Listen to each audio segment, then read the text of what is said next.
Yo, what's good? Little Death Ted. Final Fantasy VI. Brave New World. Start me up.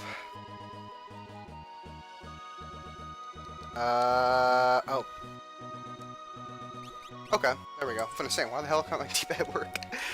Yeah. Okay. Last time on Brave New World. Battle of Narsh. Now we're gonna talk to a bunch of people here.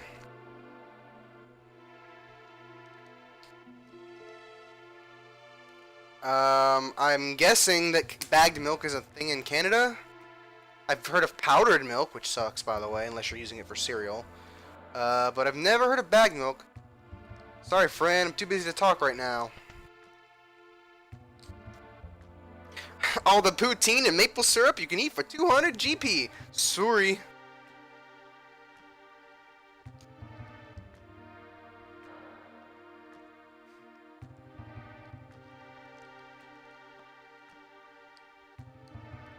I missed the... You'd think I know what was in that chest, considering I'm the one who put them there.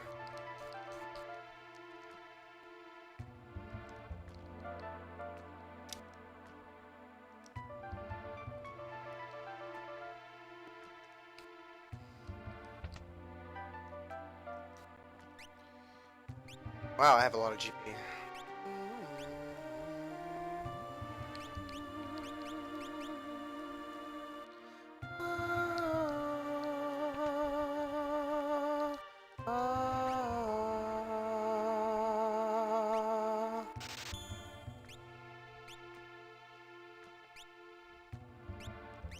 Oh man, I'm gonna use this full moon or whatever what did I just buy? What was it called again? Yeah, full moon.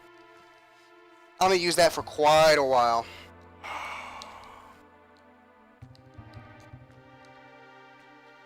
I know there's a defense shop, right? Get out of my way, get out of my way. Random thought, but I think it's sad that Narsh is basically the only city in the world that isn't around anymore. I mean, basically every city got wrecked in some way or another. And Mobliz got completely and utterly wiped off the map.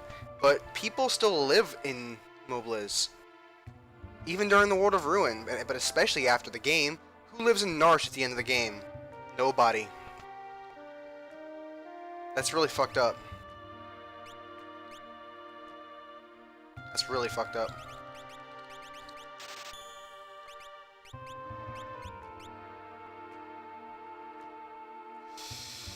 Items, defense, blah blah, relics, blah blah blah blah.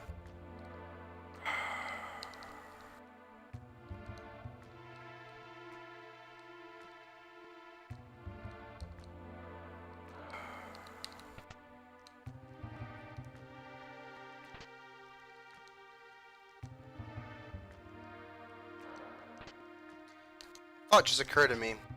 Once I get the Espers, I'm going to show... Oh, there's nothing in here. Or it's locked anyway. Then there's something in there. Show the video to Alanon Plays, because I've been trying to get this motherfucker to play the newest version, but he's busy playing, you know, a couple other games at the moment. At the very least, I can hype him up. Oh wait, there's one last thing I forgot to do before I leave.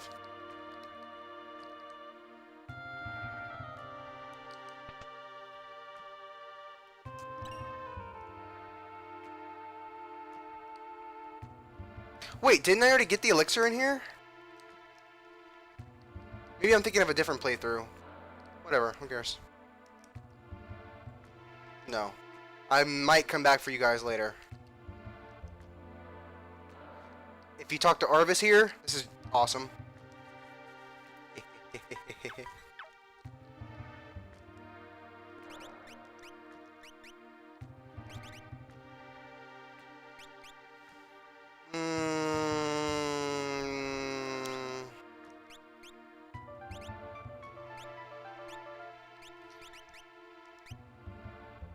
Yeah, I do want that.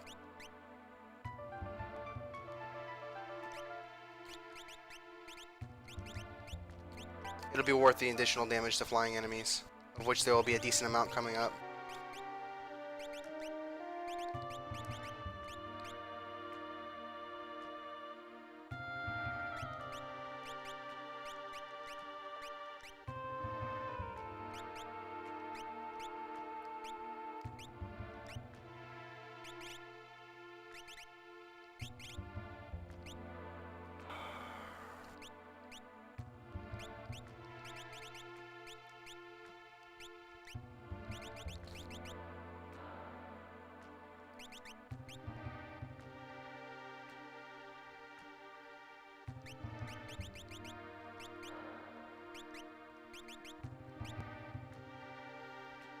Cool.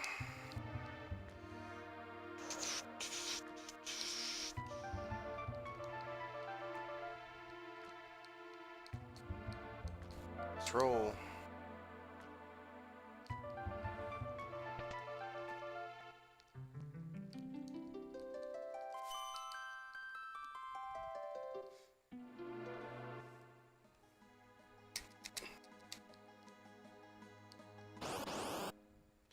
I don't need you, scrubs. See, even though Celeste is not only not fast, but is actually the slowest member here by far, still got damage off first.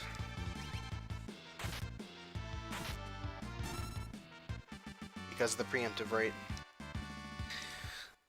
Yeah, a preemptive attack automatically means that everyone's bars are full, and you will have no choice but to... Actually, I've never tried to cycle through attacks using the X or Y button during that state. I'll have to try that and see if it'll allow me to switch between. I know for a fact that you can't...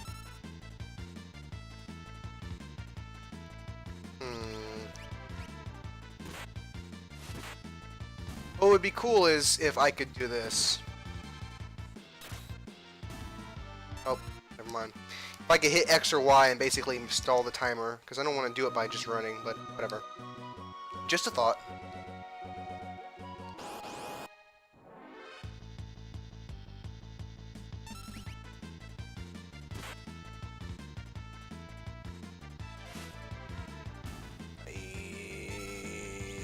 Nice. So yeah, every time I hit this button, the timer just moves a little bit. That'd be great, but...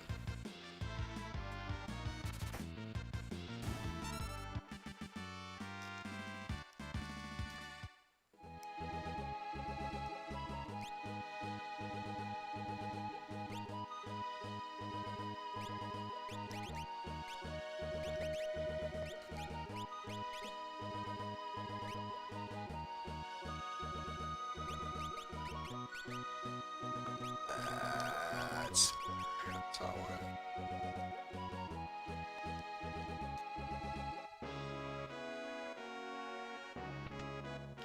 Boom, boom, boom, boom, boom, boom, boom. Dude, he's been here in so long.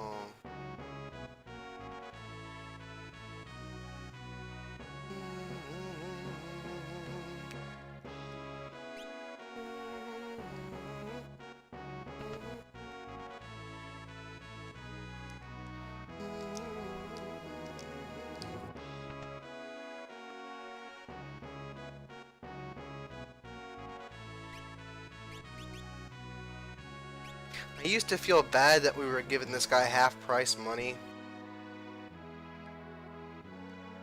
For those of you who don't know,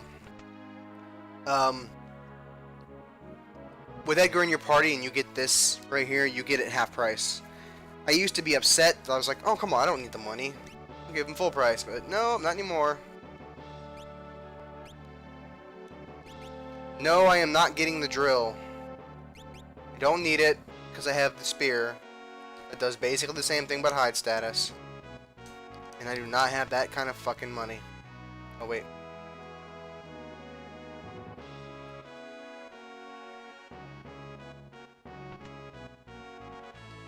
Oh, wait. Ba-da-ba-ba.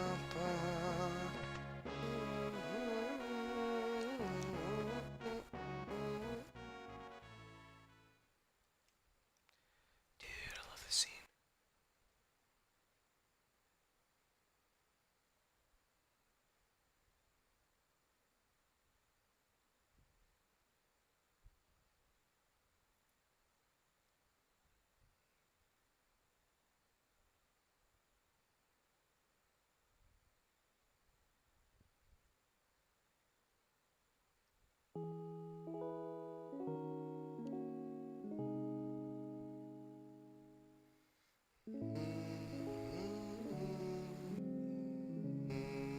I love the way that they panned out into that scene and showed a flashback.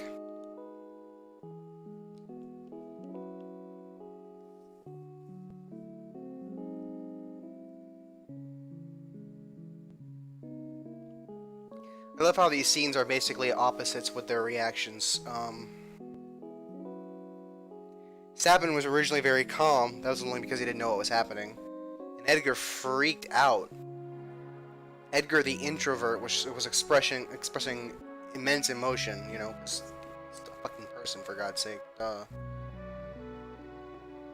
now in this situation, this is the most telling scene of their personalities. Edgar is emotional, childish, and reckless, impulsive. That's why he jumps and lashes out and blames Monica over basically nothing. Because that's all he knows how to do is feel. He can't think, he can't put his thoughts on the inside.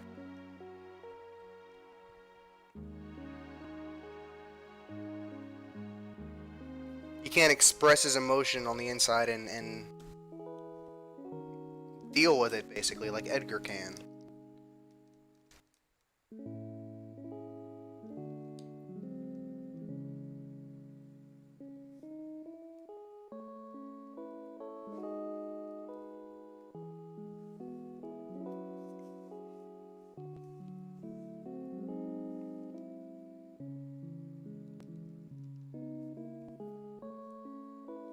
Not that I'm saying Sabin regretted his decision to leave. There's absolutely no doubt he did this impulsively, with little to no thought or of a plan whatsoever.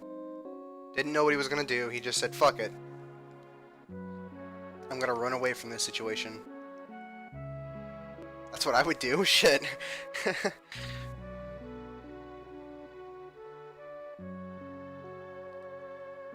Edgar makes the choice for him. Sacrifices himself for the kingdom so that his brother wouldn't have to.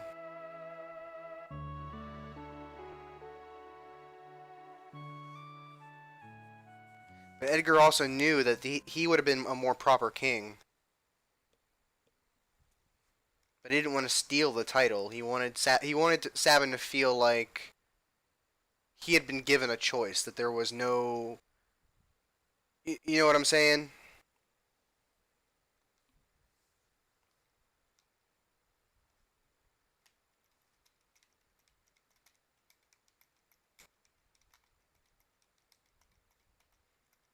What? No shit, man. Come on. Hmm.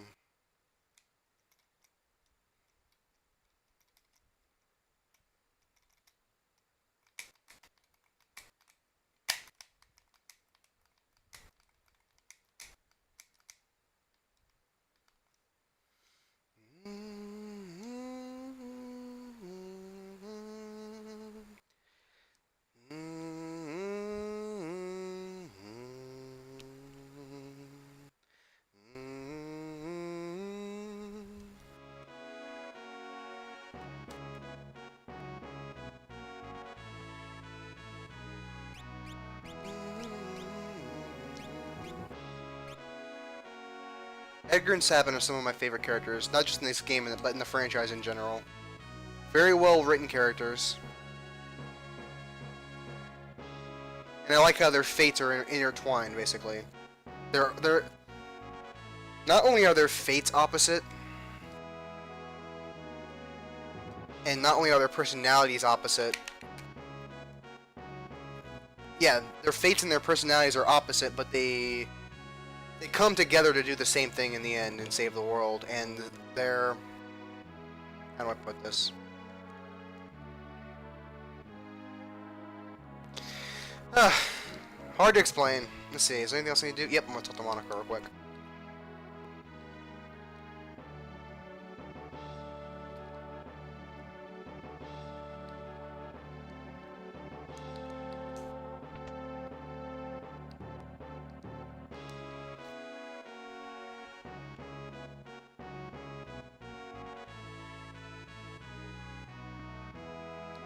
That is...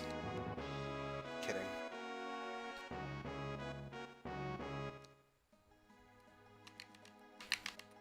Yes, that totally makes sense. I leave the left side of the castle and end up on the right. Oh wait, what am I doing? I'm supposed to leave.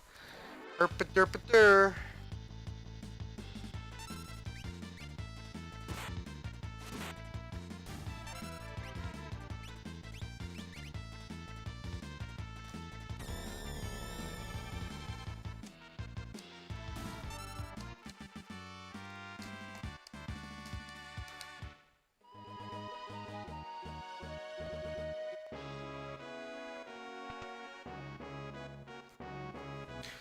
Alright, let's take the A team over to Culligan.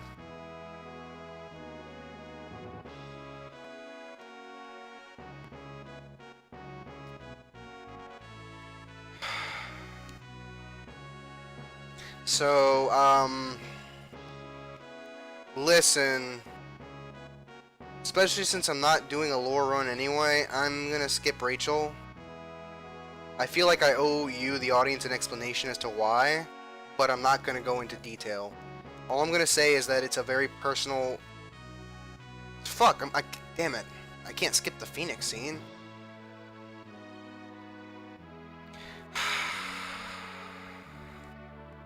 I'll do it. But I'm not gonna say a single word.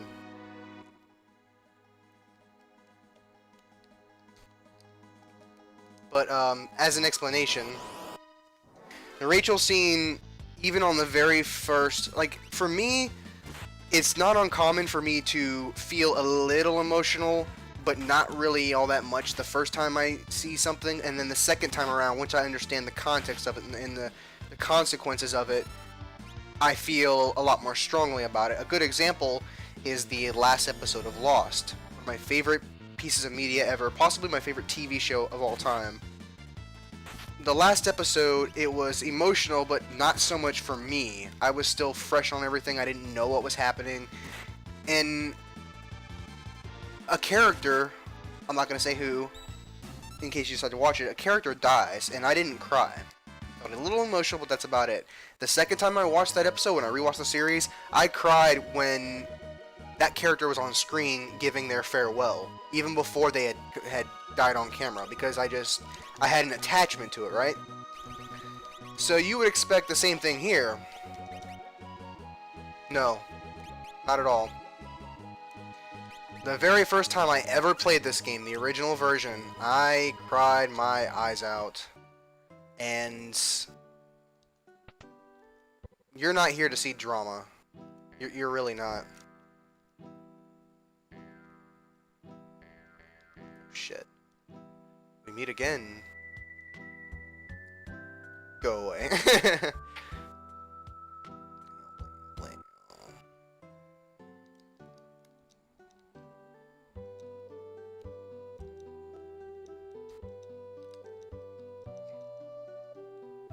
Honestly, I'm doing this because of my OCD. Even if I've seen the scene a million times, even if there's no gameplay reward for it, even if I've memorized every movement, every frame, every piece of dialogue, I still go through it anyway. I hope you can read fast.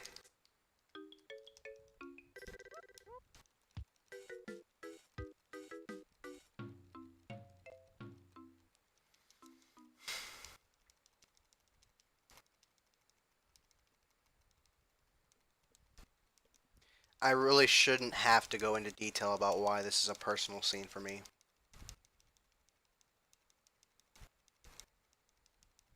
If you know me in the slightest, you can already put two and two together. Even if you don't, I mean, if you don't feel utter empathy and compassion for this character, empathy, not sympathy, empathy. Sympathy is feeling bad for somebody. Empathy is, oh my god, I'm putting myself in this situation and thus it kills me. If you don't have empathy for this scene, then you should get some help. Let's put it that way. You don't have to cry like a little bitch like I do. That's not required. But,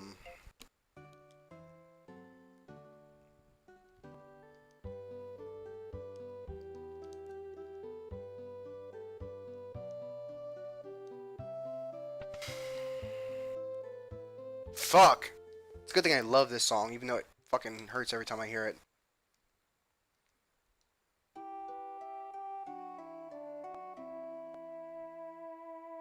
Yeah, I'm gonna mute the mic. Sorry.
On a happier note, let's go grab an elixir. I don't know if I mentioned it in this video or in another one. I know I mentioned it in another one. I just can't remember if it was this one. Yeah, it was this one too. But you remember how I was telling you about during the Bannon sequence where Locke, I mentioned I put some dialogue in my own fan translation type thing, where Locke had become a danger to himself and others, and had drank himself nearly to death on several occasions. Giving up on life was basically suicidal, and hence is why he bothered to oppose the Empire, because nothing mattered anymore. This scene is the key reason why I feel that I understand his perspective, that I understand Locke enough to be able to write that kind of dialogue for him. And I just bought a bunch of things without even actually looking at what they were. Man. That is the most personal scene for me in this entire game. When people... It's all personal opinion, absolutely. But it bothers me when people, and I know several people who use the Cyan,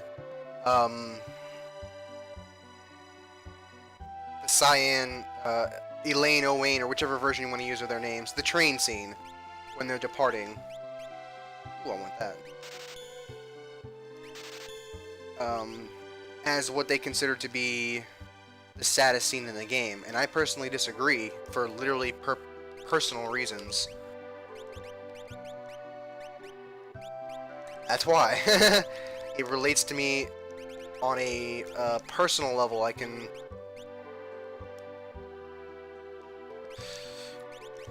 All I can say is that I have a significant other in my life that, you know, if this situation were to happen, I would lose it. Just absolutely, utterly lose it.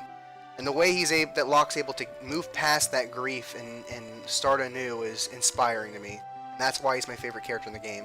And possibly my favorite character in the entire franchise. Shit, let's go. I dread coming to Caligula. Listen to this. I dread coming here every single time I play the game. And I'm so tempted to skip it, and never once have I done so.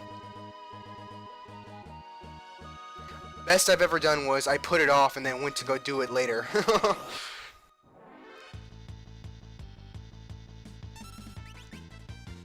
Wrong target.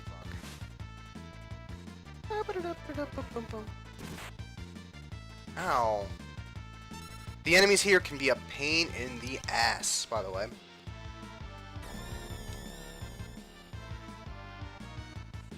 Locke, ladies and gentlemen, best character in the franchise. Yay.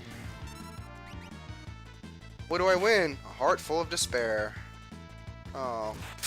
Yeah, throwing objects, I don't believe this was in the original version, but throwing objects, not only do they do increased damage to flying enemies, but there's a random chance that you can literally throw it as if you were Shadow, like if you chucked it like a ninja, but you still keep it. I know, that's boss.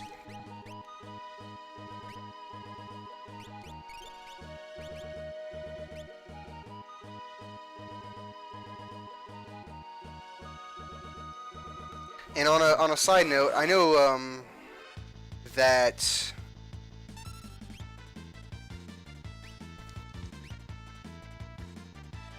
what Cyan went through was indisputably worse.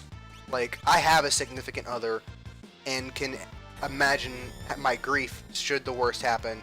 I don't even have a child, and I can already, upon imagining it, feel more grief.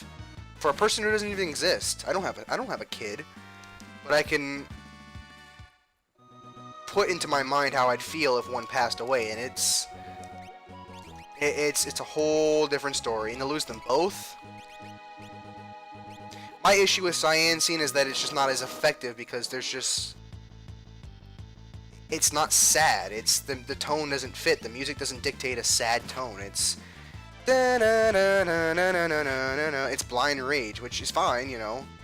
But you can do sadness followed by Blind Rage because you lost your child. Hela did it in Final Fantasy IV. They played the sad music, and then there was no music for the enraged part, but you could hear it in his voice to make up for it.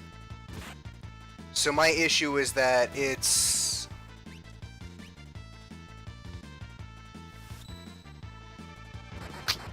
Maybe I just don't have a vivid imagination. Maybe I just... You know what I'm saying? Yeah, I'm an extrovert. Don't hate me. Lock Scene is more tragic to me because... One, the music dictates it. And two, because I can more personally relate to it. There's a more established relationship between Locke and Rachel. They've had actual dialogue between each other, unlike Cyan's wife, who you only ever see dead. And you don't get any dialogue from until later in the game. I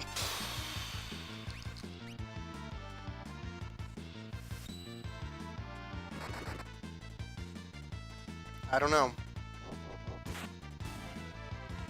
I think it's all just personal.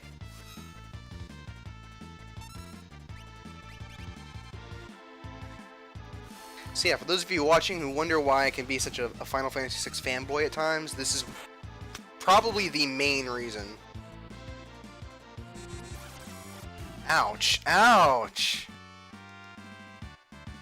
Bitchin'. Alright, enough mopey shit.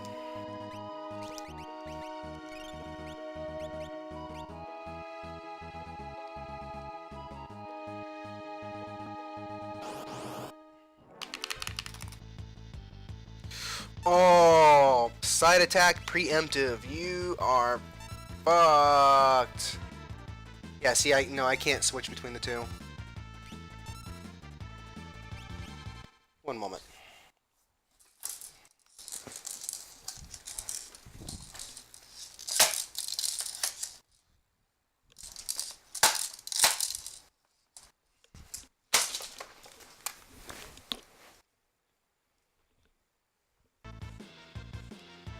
You didn't hear anything.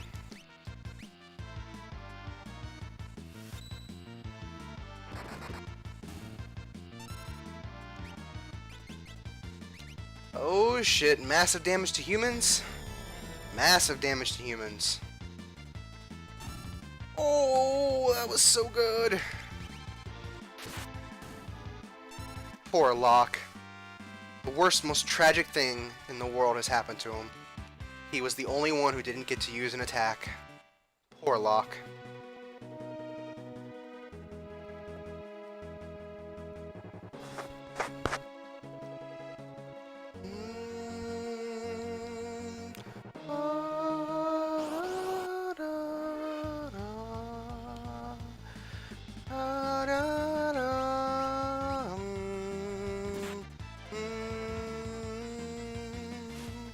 My favorite time that piece is played is actually the ending with Maduin. I love that scene so much. Maybe I should go down a list of the 10 most amazing and personal moments for me in this game. And very few of them are going to be things like, oh, the World of Ruin. I agree with Dark Pixel Gaming on a lot of things. But I think one of the things I agree on with him the most is that many of the background pieces of information and background flashbacks are a lot more effective on an emotional level than some of the more quote-unquote pinnacle moments of the story. I basically just quoted him word for word almost. You know what I mean? I don't feel the same amount of emotion when the world is destroyed as we know it than when Celeste tries to commit suicide or when Rachel dies, etc., etc.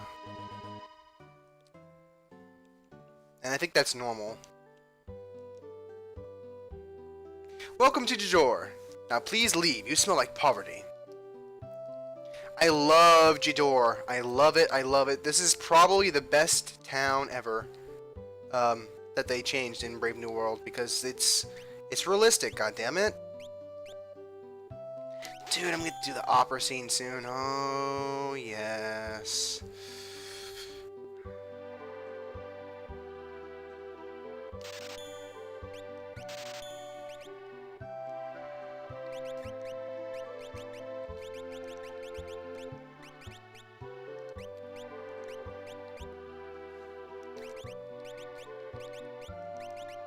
Mithril Bolo. Was that even a thing in the original game?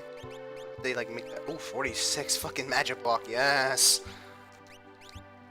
Magic block is so good in this game.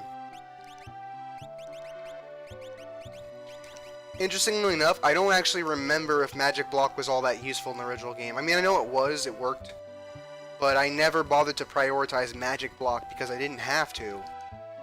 I didn't have to worry about defense. I could usually kill everything before it had a chance to do any real damage. And I was usually so over leveled that my low defense didn't matter.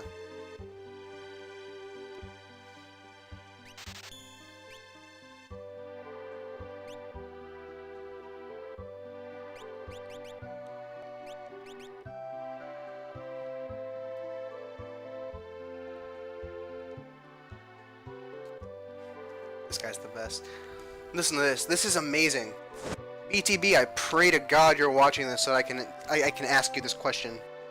The poor people have all left here to build a town in the mountains up north. That's Zozo. Oh wait, hold on. That's the wrong text box. It was this guy. Was it? Which one was it?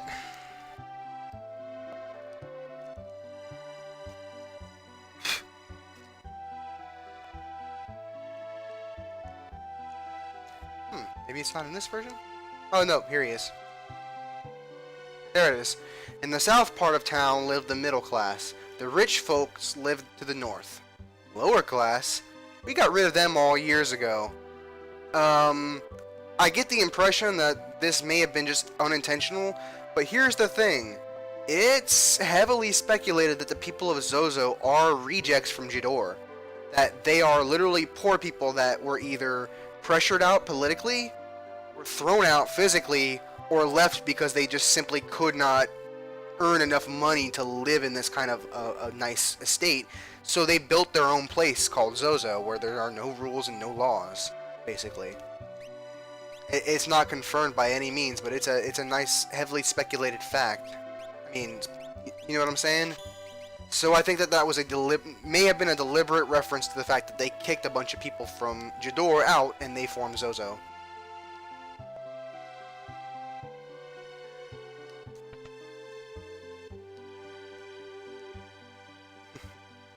Yeah. Oh yeah, like you saw up there, the auction house no longer exists. I don't know what they're gonna do with it, but what he means by okay, let's be real. There's only one reason anyone ever does the auction. Duh, to get Magicite. Zone Seek, I believe it is. I don't remember because I've only ever gone to the auction house to get it like once. Let's grind out here a little bit.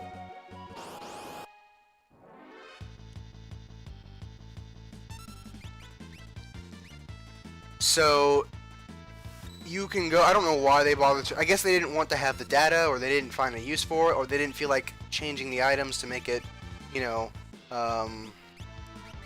Brave New World-ed. But basically they said, okay, we're not doing the auction house, but what about the people who want Zone Seek? Well, you can go up north to the Coliseum and buy it. I think you can only do so in the World of Ruin, because I don't, the Coliseum's not there anymore in the World of Balance. But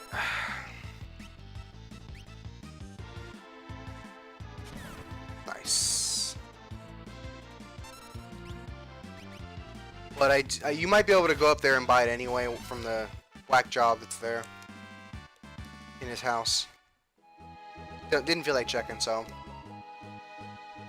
Actually, I think it's highly unlikely, because then you'd be able to get it even before Magicite was introduced. And you do not gain Esper levels until you finish Zozo.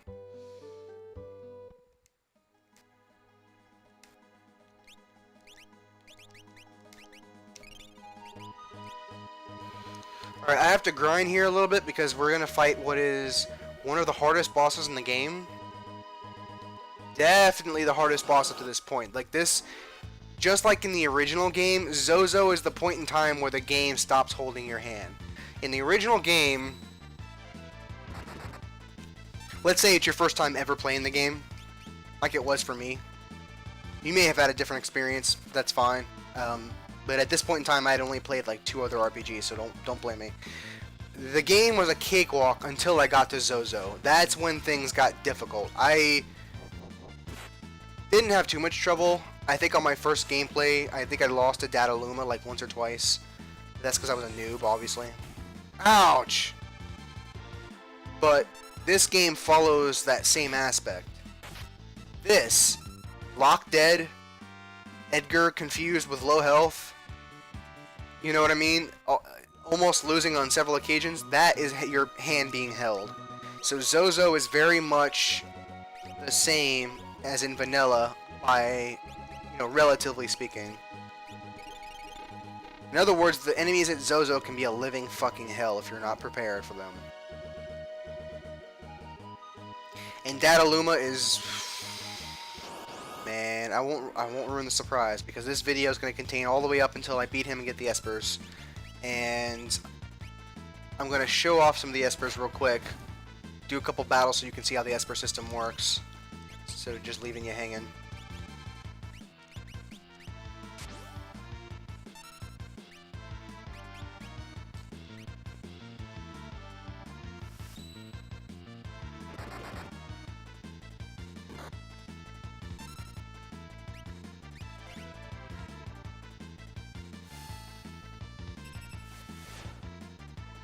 Rock. Please miss, please miss. Ah, fucker. Come on, let Edgar get a turn.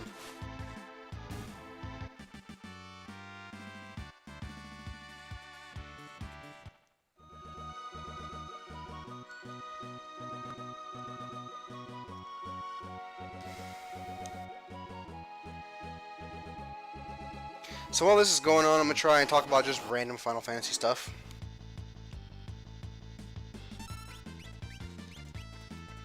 Yeah.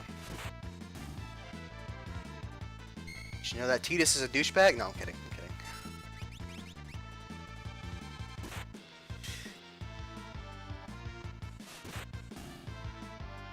Flying enemies, that's why they took so much damage. I've noticed that it might just be my imagination, but I believe that throw weapons, you know what I mean, like when you do the throw command, not when you just do a normal attack. A critical, basically, if you will. I believe it's more common if you use it on flying enemies, like they're susceptible to being hit by that. I could be mistaken, though.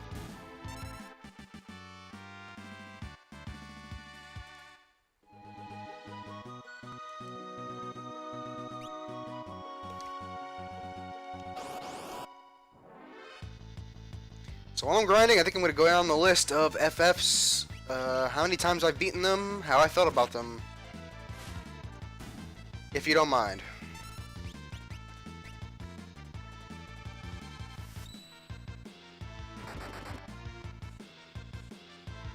Keep in mind, I'm not just grinding for levels and experience and all that. I'm also grinding for gil so I can buy items to be stocked up for Zozo.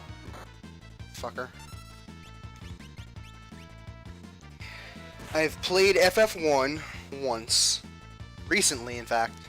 The PSP version. Nice.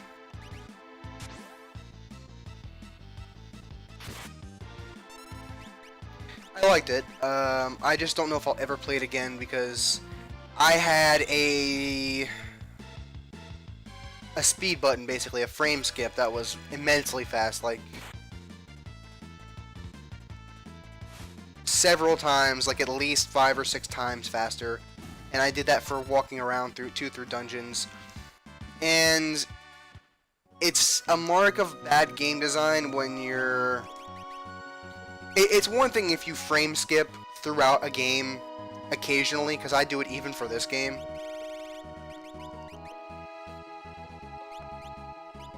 But it's another thing entirely when you're doing it more than you aren't. I had frame skip on that game more often than not, and that was fucking ridiculous. The encounter rate was too high, the battles were too stale, milquetoast plain battle system, no real characters to speak of, no real story motivations. Now, I mean, it had its positives from a lore standpoint and a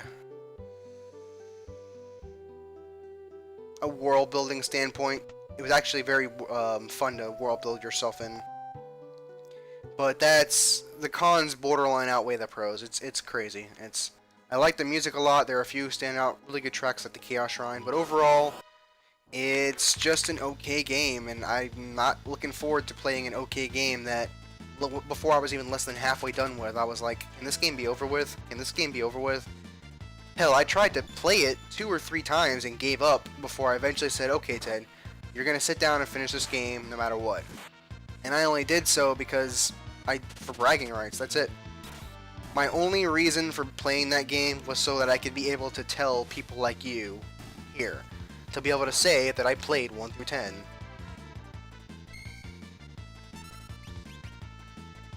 If you want to give your opinion on which Final Fantasies are the best, it helps if you've played the others. Now, it's all opinion based, so I'm not saying that you can't say Final Fantasy VI is your favorite Final Fantasy just because it's the only one you've ever played. But it definitely helps give you more credibility. People will be more likely to accept your opinions and relate to your opinions if you can back it up with, you know,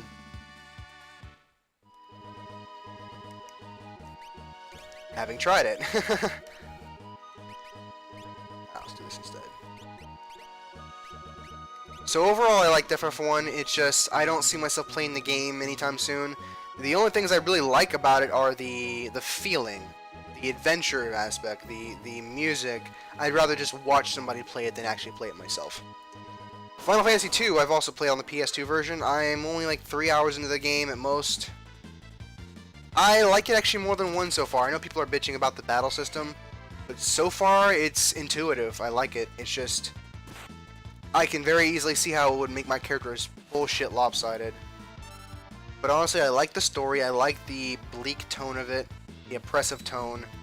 I like the theme, freedom versus oppression. I love the music. I'm sorry, FF2's battle theme is just fucking fantastic. And Pandemonia, oh my god. Don't even get me started.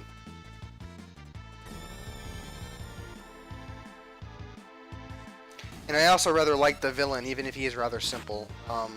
And his motivations are kind of... you know what I'm saying? There's just not a lot of... He's like Sosuke Aizen from Bleach. He doesn't have a very compelling backstory. We're not entirely certain why he does what he does. He just does it so well and so slick that you just can't help but like him. That's Emperor Mateus.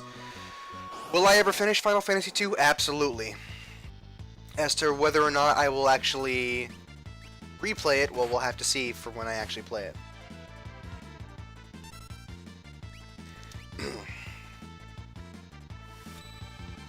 A buddy of mine, not really a buddy, an acquaintance, excuse me. Death Unites Us is playing FF2. God bless his fucking soul. He is a god amongst men. So yeah. Just giving a little shout out. Not that he needs it, because he's got hella more subs than I do. But there you go. Final Fantasy 3. I loved Final Fantasy 3. I've only played the DS version, and no, I probably won't play any other version simply because I don't need to. I may play the original NES version, and I kind of wish that they would make a version like FF1 and 2 for PSP, a PSP version. That'd be nice.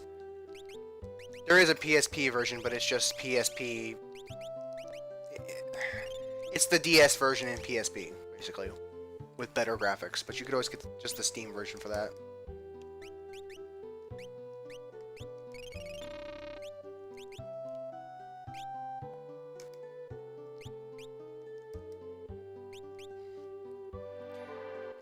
I loved FF3. I've only beaten it twice. I liked it the first time, but I told myself that it just didn't have enough engaging story for me to make me want to play it again, and that Cloud of Darkness was just too unfairly difficult.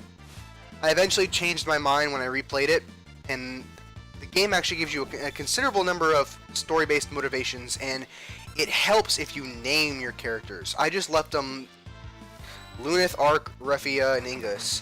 Somebody once complained saying, "Oh, they're not even. It's worse because than the NES version because you have to fucking get them one at a time and you can't even name them because they're not blank slates." Yes, you can. Just name them after people who are like those characters. I can see myself fitting into Luna's shoes to some degree. Some of you know me. Just imagine me as Luna. That could be a thing. I imagine my buddy Jamie as Ingus. I imagine my wife Mandy as Refia, and I imagine my friend Cody as Ark, even though that one's a little stretchy. Oh, oh, thank God. Oh shit! I don't know why that didn't work. So that aspect is entirely based on how much effort you want to put into it, and naming those characters made it feel like it was our journey, like it was us.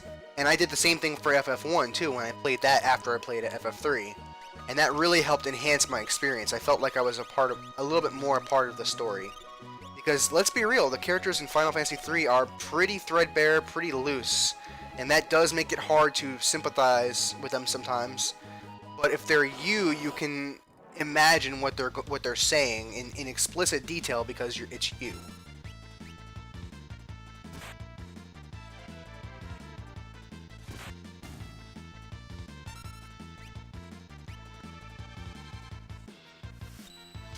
I love the combat. It's possibly my favorite battle system in an RPG. The other contenders being Final Fantasy V, Chrono Trigger, and this game right here. It's incredibly basic, but it's fun, it's challenging, it's punishing. I already mentioned before how you have to micromanage everything. And as I played the game again and grinded to level 60 in the Crystal Tower by killing those clums or whatever, yes, Ice 2. I realized that the game is a lot more fair than I gave it credit for. So I played it a second time, and I'm looking forward to playing it a third time eventually. My one glaring complaint with the game, my only real complaint with the game, is the fact that you're limited on what choices you could use. They give you this illusion like you could choose all these different combinations, but you can't. Many of the classes are downright useless. And even the ones that are useful, you kind of have to avoid those for even more useful ones. And I'm not just talking about classes that you have to use, like the Dragoon for the Garuda sequence, or various mage jobs for the mini missions. But you basically need to have some form of black magic, red mage, black mage, whatever, if you want any real hope of beating the Kraken. And another good example, this is probably the best example, is that you'd think by the time you get to the end of the game, when you've unlocked all the classes, have all the spells, have all the equipment, and are in the final dungeon, you'd think that at least by then you would have the opportunity to use whatever classes you want, but you can't. If you're planning on beating that game... fuck. If you're planning on getting through the Crystal Tower in the Dark World and being in the Cloud of Darkness without a Devout and a Ninja, you may as well put the fucking controller down, unless you're just really, really, really good at the game. Or you want to grind to like level 70.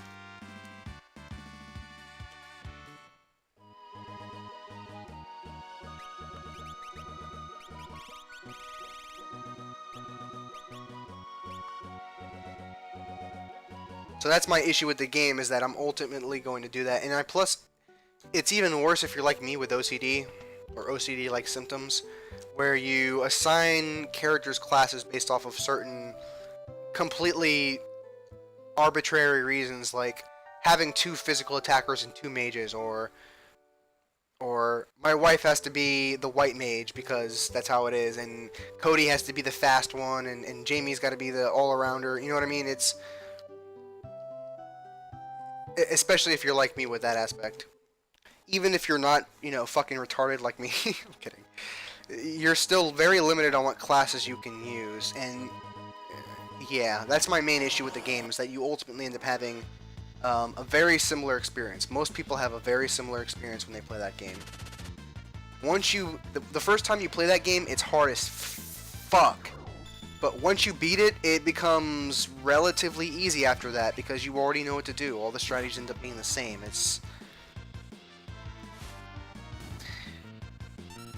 I loved the music of FF3 considerably, especially since it was arranged. I honestly think that Final Fantasy III is one of the best soundtracks in the series, hands down. My only issue is that there's only so many tracks to fill that, but... Bastard.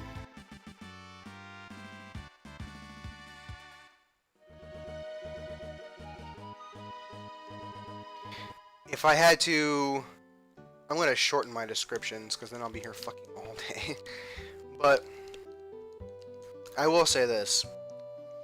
Currently, I'm going to put FF1... We're going 1 through 10, by the way. 10th place on my list, with FF2 being 9th place. FF3 is probably going to be 7th place, with FF8 being in between them. They used to be switched. I used to like FF8 more than 3 by a hair, but I've only played 8 once. And replaying 3 increased my appreciation for it. FF4 is one of my favorites, and I'm not going to spend all day talking about it because it's one of the most recognized games in the series, one of the most recognized RPGs in general. If you have yet to play FF4, play it.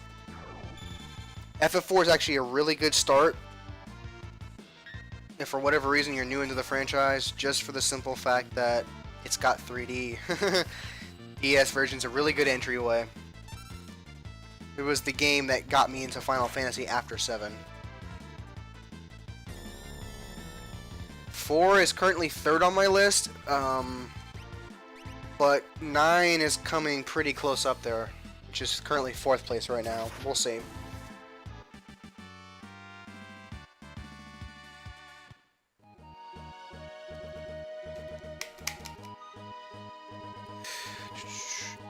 I've beaten FF4, DS only, hard mode, twice.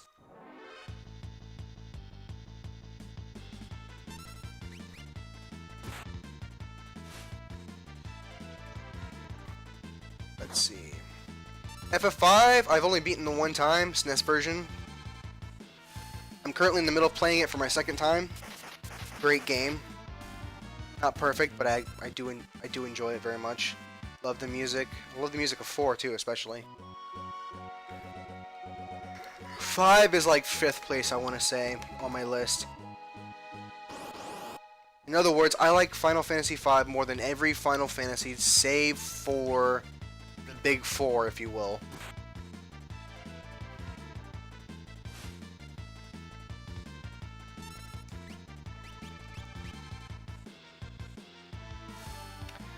You can go ahead and skip FF6 because it's FF6. Which is my favorite game in the series and in general. Despite the fact that I've only played it 6, now 7 times, and I don't know too much about it. all things considered. It just has that kind of impact on me. Son of a bitch.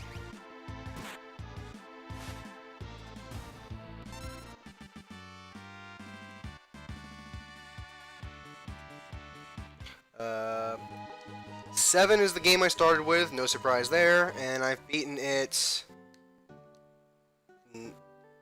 9 times. Wow, it's been 9 times. Holy fuck. Feels like only recently that I beat it 6 or 7 times. I've beaten it twice since then? Holy fuck.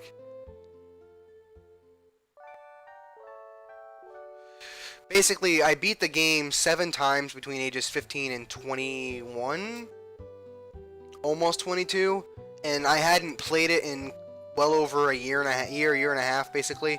And I missed it. I was like, wow, I missed this game. There's the Final Fantasy VII Remake hype. I'm hyped. So I decided to replay 7 on the Steam. Bam. And then it was after that that I decided to play the other games in the series. And then I ended up, of course, playing 7 again, because I played 7 after I had beaten most of the other FFs to kind of put it into perspective, and I noticed all kinds of awesome things about it. Okay, I want to grind just a little bit more before I go for Luma. I'm telling you, man, you gotta be prepared for Luma. Although I brought Sabin, so it should be a lot easier. FF8, I've only played once, and I really want to play again. I know I shit on FF8 probably more than any other FF. Between 1 and 10, of course. But I love FF8. There's certain aspects of it where I've thought to myself, damn, this might be my favorite, if not one of my favorite FFs. And it's the atmosphere, it's the feeling that I get being in that school, being with those characters. I just played the game at a very unique time. So I really appreciate Final Fantasy VIII as a story, as characters, as a musical score. I just fucking despise it as a game. Which is why I played the game once, and I will never. And I technically cheated. I got the Magic Booster option in Steam, which basically gives you like 100 of a bunch of different spells. But after that, I will probably never play it fairly again. You can hate me all you want, but there's almost nothing you can do to convince me that I should draw. I'm sorry. You can't. I'm sorry. I tried to do it, so you can't give me the argument, oh, don't knock it till you try it, Ted. I tried it. I only tried it for, 4 or 5 hours or so, but I hated it. And I tried it a couple of times later, and I still hated it. I like the junctioning system, both as a concept and in practice. I don't like the fact that you have to draw the spells to make it happen.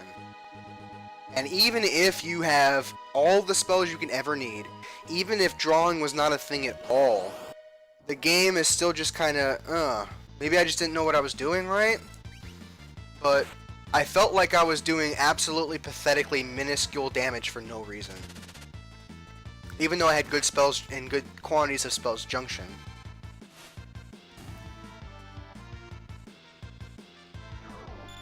It just felt like it would take forever for bosses to die.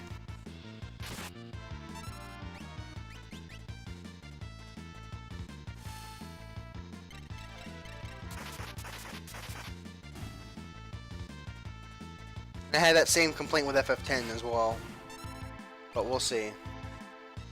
I haven't finished it yet.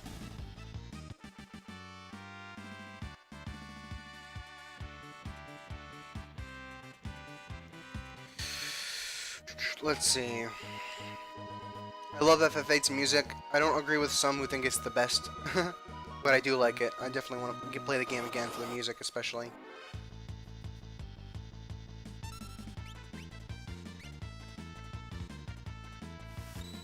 Oh man. Right now I'm thinking about the overworld music, which I used to not hate, but I was disappointed. I'm like, really? And I love it now. I love FF8. I hate FF8. It's the only game in the series that I also hate. I mean, I hate 13, but I've yet to... I hate 13 based on what I've seen, not what I've actually played.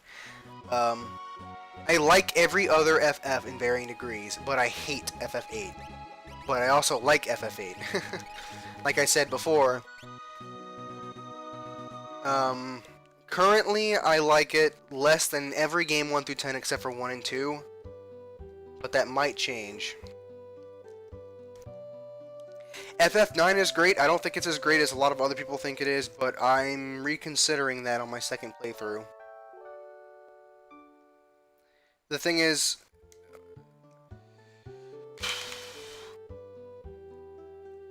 I feel like 6 is my favorite, but at the same time, there's just so much, there's great story and excellent world building and excellent nostalgia and excellent, I have a lot of personal connections with Final Fantasy VII, especially with playing Crisis Core, watching Advent Children, that I often wonder myself, is there something wrong with me? Do I really feel like 6 is the best, or am I just saying that because I want to be... because I'm trying to agree with everyone, or because I want to get on Lore Runner's good side, or you know what I mean? That's my wife basically accused me of that at one point. It's like, you just think 6 is your favorite because it's Lore Runner's favorite, and I'm just like, really? And I do wonder that sometimes, because I scream to the heavens that 6 is my favorite, but then I wonder all the time. Every single time I play Final Fantasy VII, since I played 6, every time, when I do the Midgar sequence, I say to myself, I don't understand. I'm struggling to not put 7 over 6. And it's not until I leave Midgar and finish the Nibelheim sequence and play the rest of the game that I start to understand why 6 is my favorite. But I do have those doubts, basically. And the same thing can be said for Final Fantasy IV. Despite the fact that its story can be a little, you know... I love the graphics, I love the music, I love the characters. It's just... I feel like Final Fantasy IV is perhaps the best representation of what Final Fantasy as a whole is, based off of what elements have been taken and which elements have been discarded from later games. It's almost like the middle ground point, in a lot of ways. Although 6 kind of is like that too. Anyway, my point is, 6, 7, and 4 are games that I constantly wonder, maybe this is my favorite. 9 doesn't quite get there, but I have thought that about 9 a few times, and I feel like the more I play of 9, the more likely I'm going to add it there. And I'm just gonna be honest, there's something appealing about the idea of being able to put FF9 in that list, in that tier, and be able to say it's one of my favorites and constantly debate. Because I know other people who don't even bother to state their favorite Final Fantasy, like Dark Pixel Gaming, for example. When he did his top 30, I think it was, favorite video games of all time, in second place, he didn't even select a specific Final Fantasy.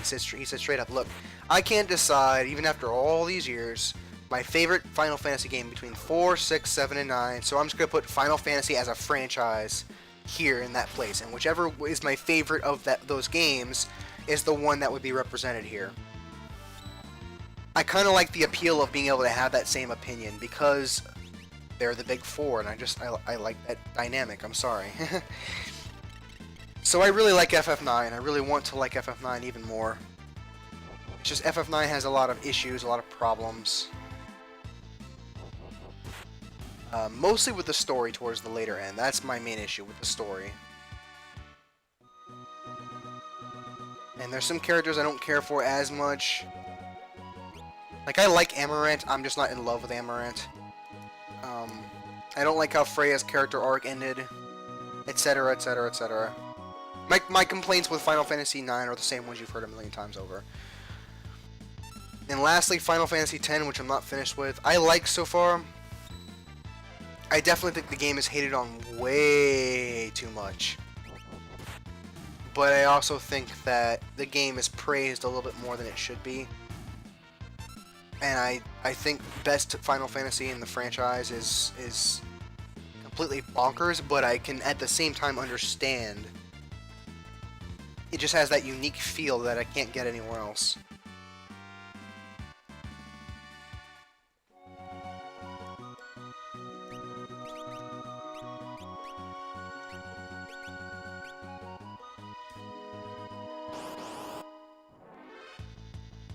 Oh shit.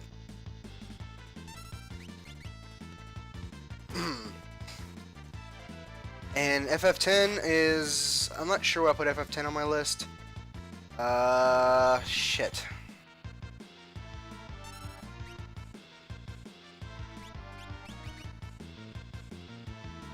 That's really tough.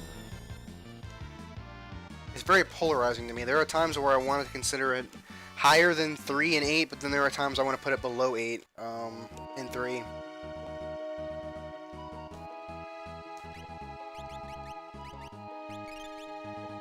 Shouldn't have wasted that, whatever.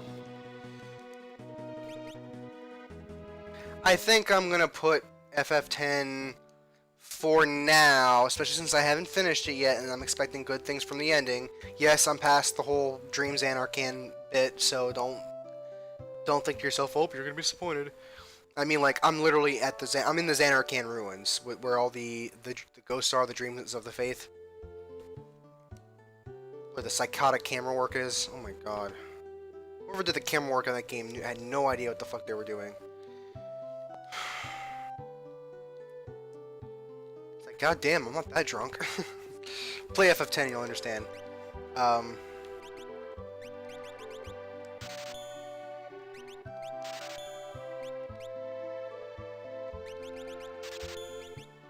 See, what level are we? We're almost ready for Zozo. Actually, you know what? Let's do it. Let me just make sure. Yeah, we're ready. We should be ready for Zozo.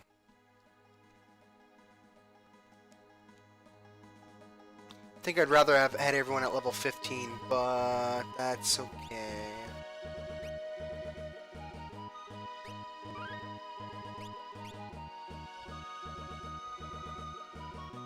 Let me make sure I have enough items. Phoenix Downs, Remedies, Tonics, Night Drops. I got that Explosion still that I stole from Vargas.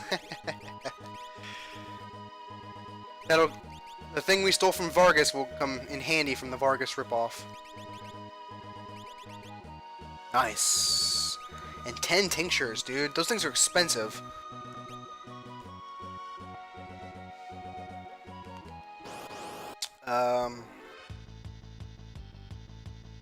So yeah, based on where I'm at with FF10, I think I can put it in, let's see, if 1 is 10th place, 2 is 9th, and 8 is 8th place, and 3 is 7th place. So it would be 6th place, and then 5 would be 5th place, and then, let me be sure of that, about that.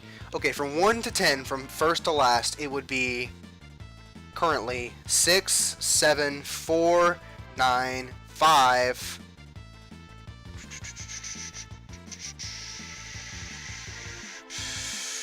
10, 3, 8, 2, and 1. Yeah, that's my order currently. And I have my my tiers for them basically, but I'm not gonna go into those.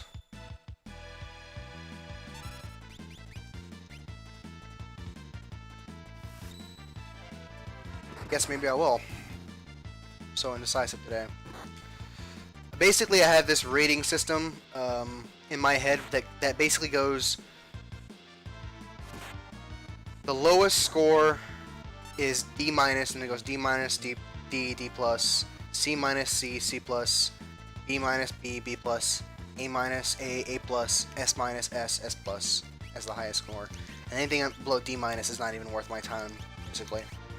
D is just considered in varying degrees, of course. C is, of course, average, B is good, A is awesome, and S is...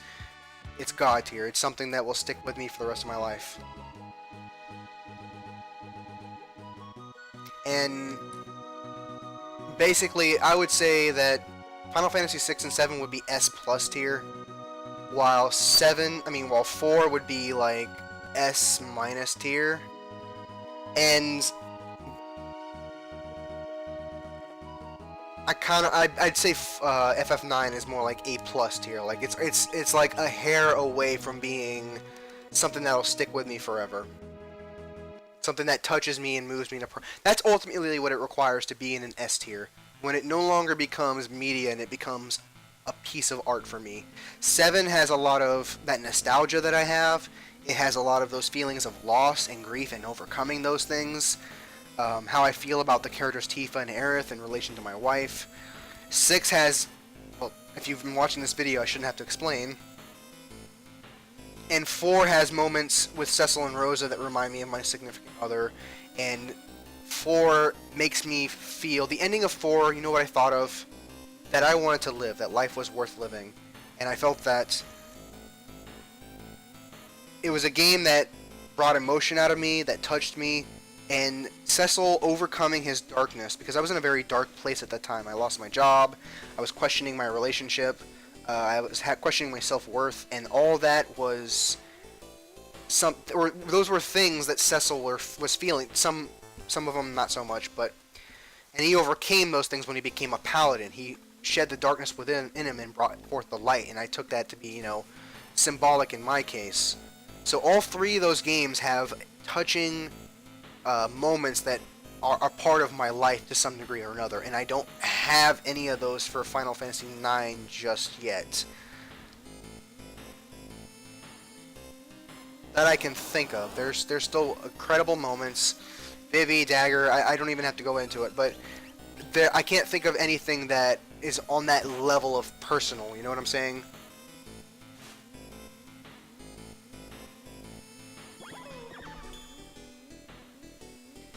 Six, 7, and 9 are things, this is a little morbid because, you know, I have chronic depression from time to time. I'll every once in a while wonder if it's worth living. I don't know if I genuinely believe it or not, but one of the things that helps me get through that is thinking about 6, 7, and 4, because I think about those games. And I'm like, god damn, all the feelings I felt from those games, all the emotions I felt from the lessons I learned, all the characters I've grown to know and love. How would they feel? How would I feel if my life just ended? If I, you know what I'm saying? That's a little personal, but 6, 7, and 4 all have those moments where they make life worth living. That even if I never do anything, even if I never accomplish anything, never become something, just having played and experienced those emotions will have made my life worth it. And I don't currently feel the same way about 9 just yet.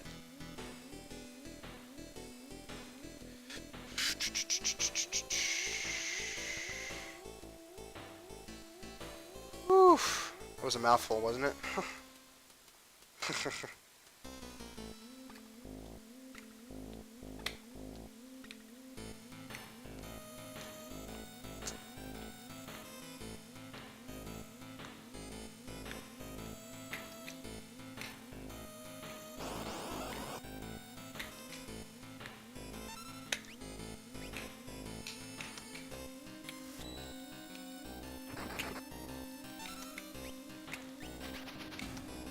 Oh, fuck you, you asshole.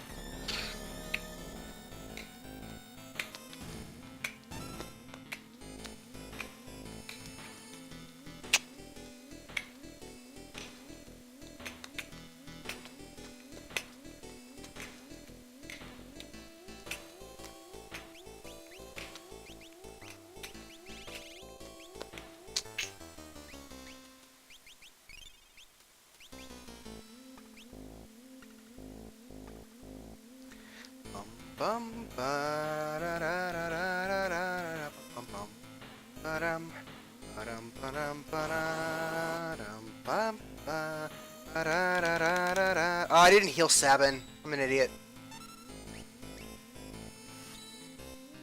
Fuck you. We're gonna take you out real quick because you're a real asshole, and I can't have you afford you taking my items.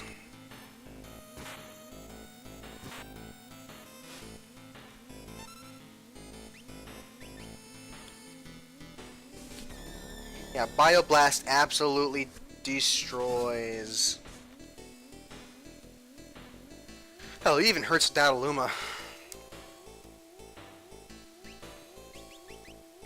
Not that I should have to tell anyone, but not bringing Edgar here is suicide. I'm serious. And not bringing Sabin here is also basically suicide.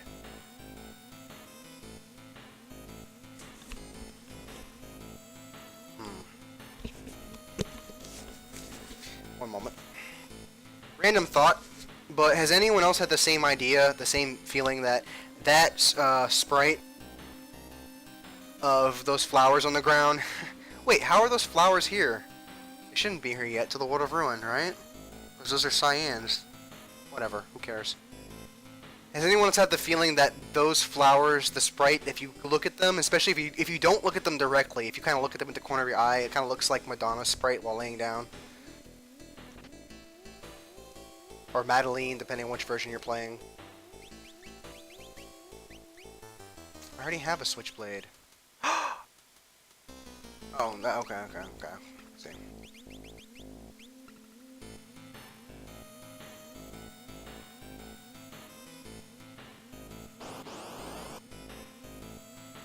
Can't believe I went up there for nothing.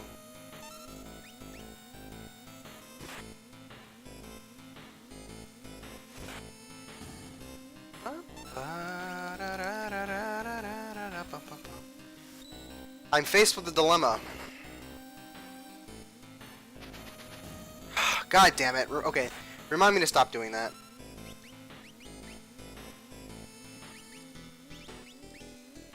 My dilemma is I want a cigarette, but there's no way in hell I'm just gonna leave the game and my voice silent for 5 whole minutes while I go to have one. And there's no way in hell I'm stopping the recording to have me not have Data Luma finished by the end of this. And because I have to go outside for it. And there's no fucking way 666. There's no fucking way I'm ending the video here because and continuing it, you know, on a separate second video and splicing together because I'm not editing that bitch. So why is this relevant? Because Data Luma is a long fight. Not just a hard fight, but a long one.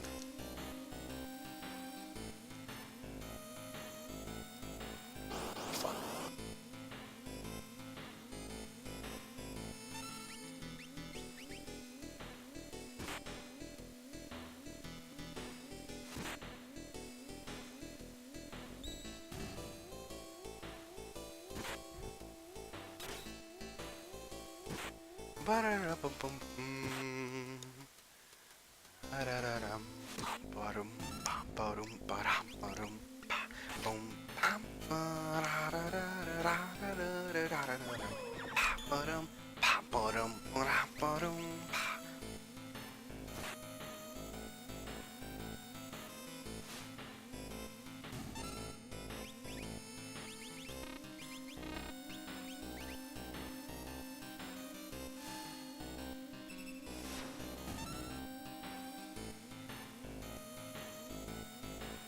If you're wondering why this place isn't anywhere near, I mean, just leading up to the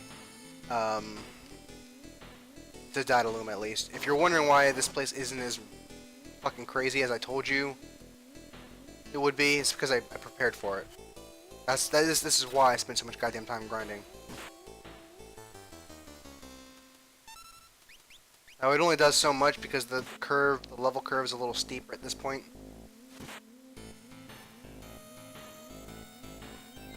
Or not steep, but flat, excuse me.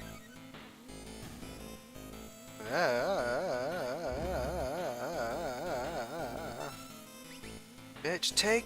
Oh, fuck. This. Holy fuck, 660? Miss. Yep. You were just trying to put a status effect on Sadman. What is wrong with you? I'm not gonna bother with the chainsaw. I've never gotten the chainsaw, and I'm not gonna start today.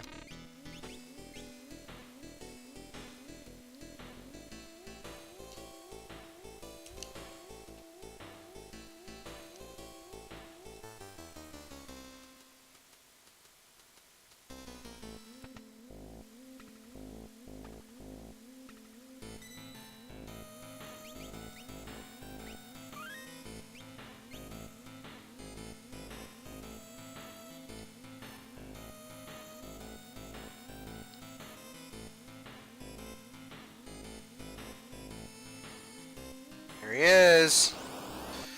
Dude, I'm fucking worried. Nah, what am I worried about? I'll kick his ass.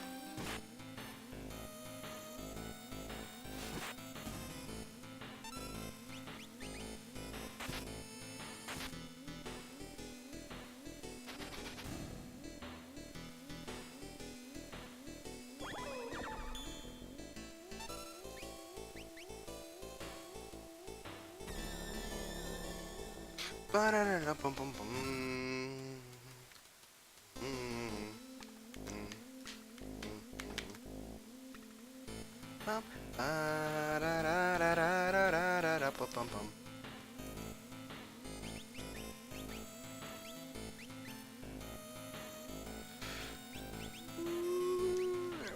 know, I don't need the. It's alright. I don't need 2 poison claws.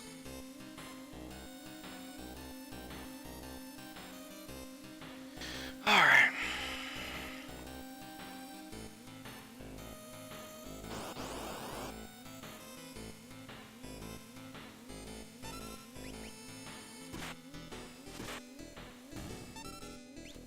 Yeah, I don't run from fights very often, if you haven't noticed. The reason is because I need the experience, and I don't feel like waiting for the time for my characters to run. Yeah. Nah, I'd rather just take the experience and the kill. Certainly use it. Oops. Bye, Data Luma. I'm just gonna leave. Kidding.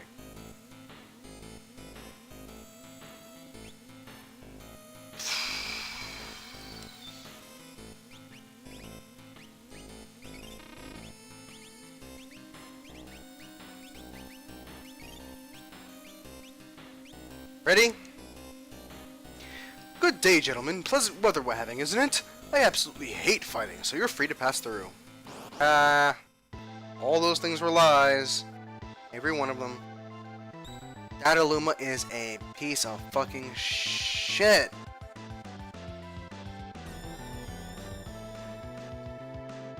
I don't think I've mentioned yet what he does, so I'm gonna wait until he does them so you can see the surprise.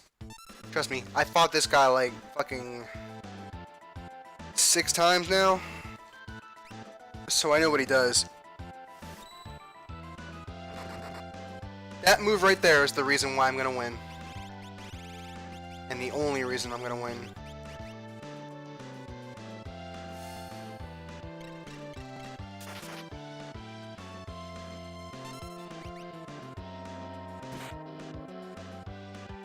Nice. Now he still calls his backup buddies like he used to.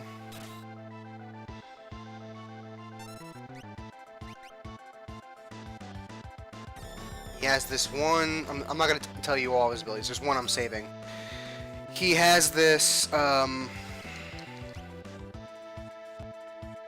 think it's called like spoon or whatever, where he throws it and it does like an impossibly high amount of damage that will one-shot whoever it hits like without fail. Which he does when he gets desperate. And Slim Jim. There it is. He takes it, he heals 100 health, he jumps in the air so you can't attack him and you have to wait until he comes down. And the worst part about it, he has regen. Yeah. In other words, in order to beat Data Luma, you can't... This isn't a numbers game. You can't just, oh, I'm going to attack and heal over and over. And since we can heal and you can't, it's going to be game over. No, this is a guy who's going to have infinite number of attacks, infinite number of items, infinite number of health, unless you can plow through him within an extended period of time. When his health is low, he's going to start trying to jump in the air constantly. So you have to push through. That is the moment where you have to say, okay, no more healing, no more defense. Just hit him with everything as hard as you possibly can.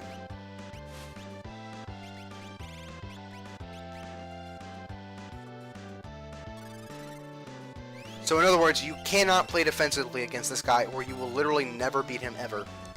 And if you play offensively against this guy, you better watch your back because you're going to take a lot of damage.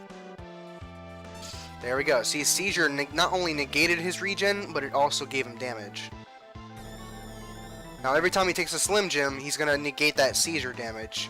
So as long as you keep hitting him with Pummel, you basically can't lose. Or not can't lose, but it'll be much easier. So yeah, advice. Bring Edgar and Sab into Zozo, period. Besides that, you can use whoever you want. I would recommend using Cyan because he's actually incredibly useful. Because of how powerful he is. That's it right there. One shot. Yeah. There's like no getting out of that.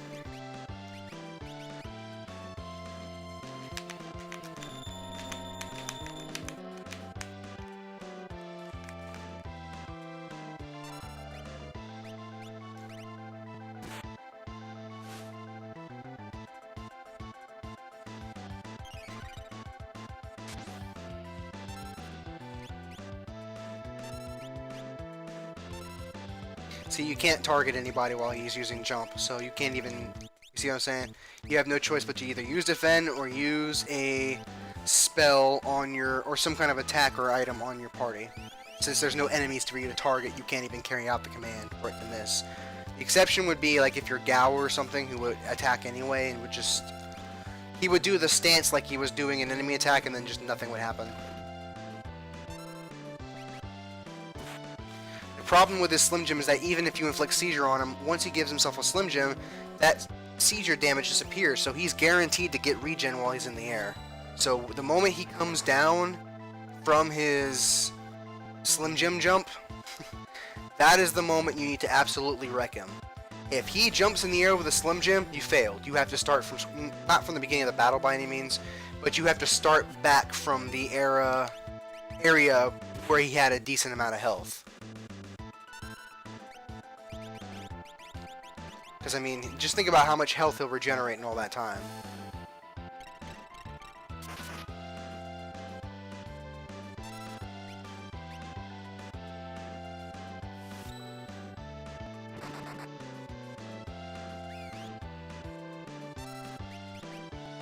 Joke's on you, asshole.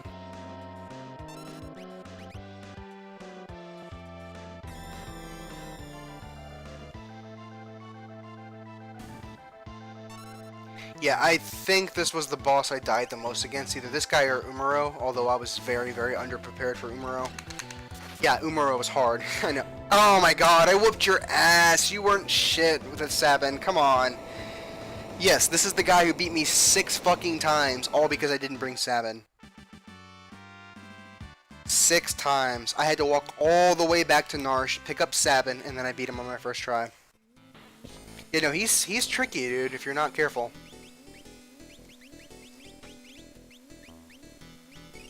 I do wish he was a little more challenging, though. Guess he's not the hardest boss in the game anymore. One of the hardest bosses in the game. Definitely top 5.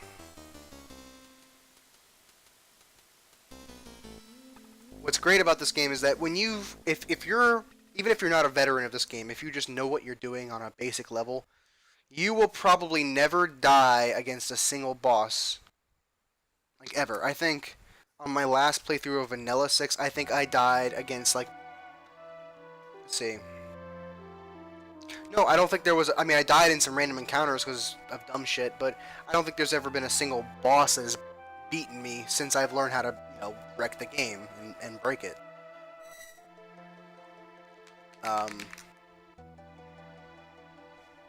In this game, on the other hand, all of the bosses are at least a challenge where I have to think and focus. And there are a number of bosses who beat me at least once. I'd say about a quarter of the bosses in the game beat me at least once, compared to not a single death from a boss. It's pretty huge.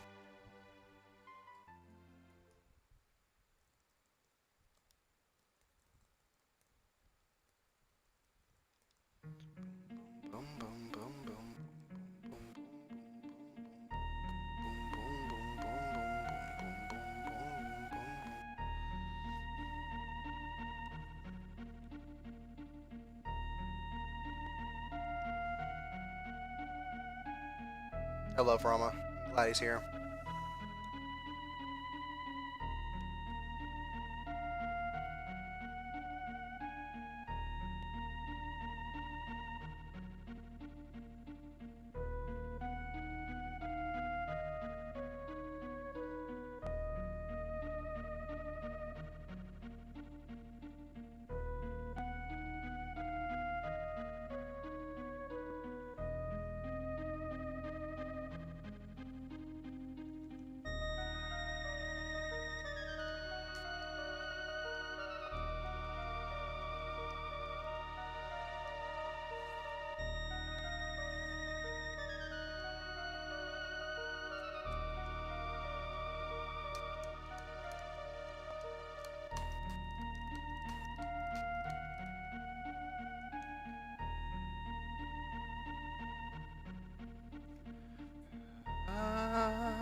This is the first point in time in the game that we learn that she's connected by blood to Espers.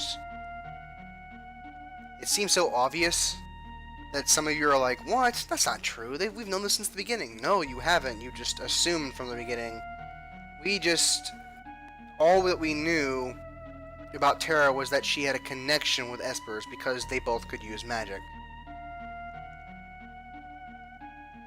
There were some implications she may not be human from Edgar, but that was about the closest we ever got.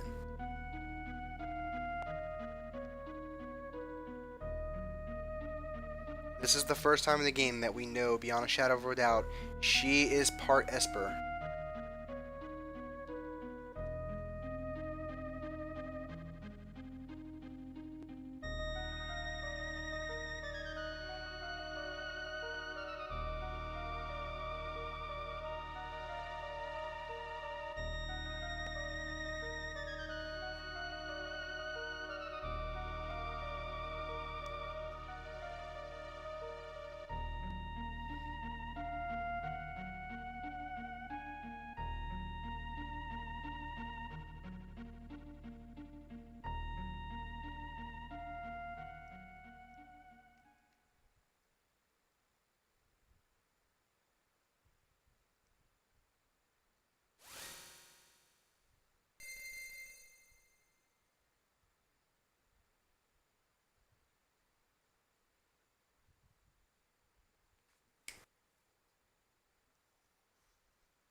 And he willingly commits suicide to turn himself into Magicite.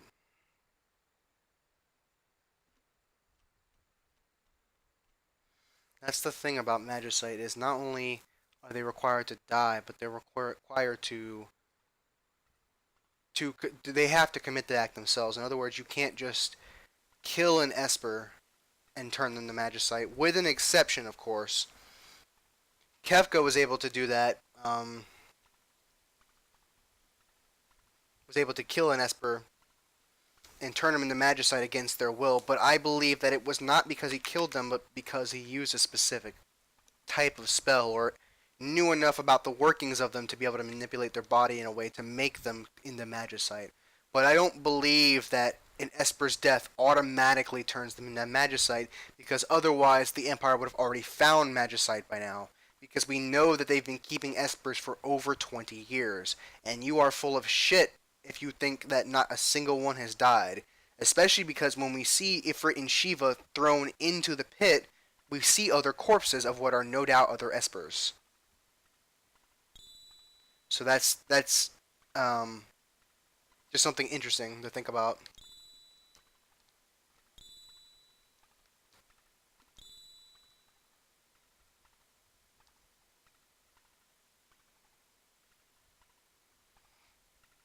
Oh, whoa, whoa, whoa, whoa. Oh, I forgot to get these.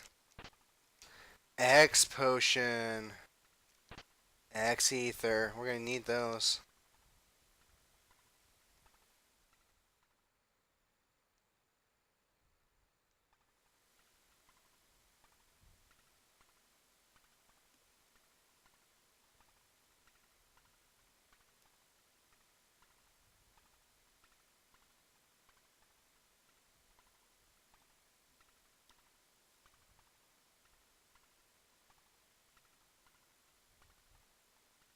Well, don't that just beat all?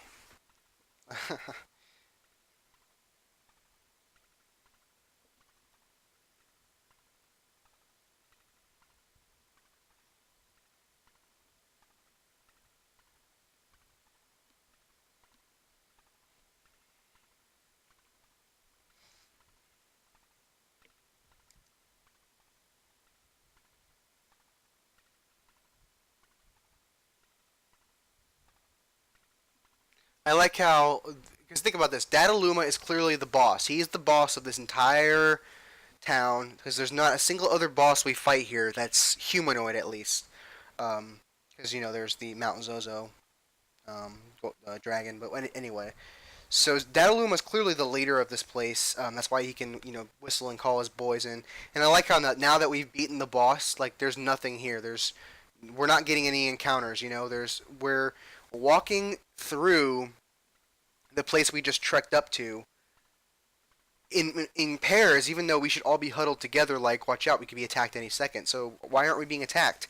Because there's no one left here anymore. There's no, you know what I mean? And I know that doesn't make sense because you can come back here and there's encounters, but I just like that idea that since we beat Daddy Luma, that's what I'm calling him from now on, Daddy Luma, that, baby Lumas don't want to mess with us anymore. They're coming for sure. Let me think about this.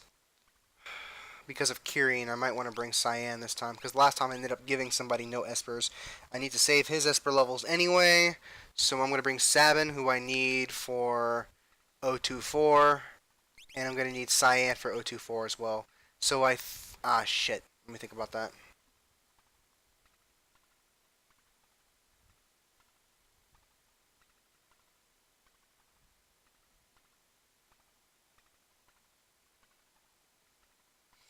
I'm trying to think about if I can switch characters. Okay, so we're going to the Opera House. Opera House has to be the A-team, period. Cyan and Gao are not welcome. They're not allowed.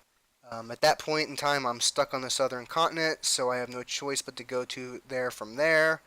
So no, I can't bring Cyan. I have to bring my A-team. Because then I don't get the coin scene. Sorry, guys.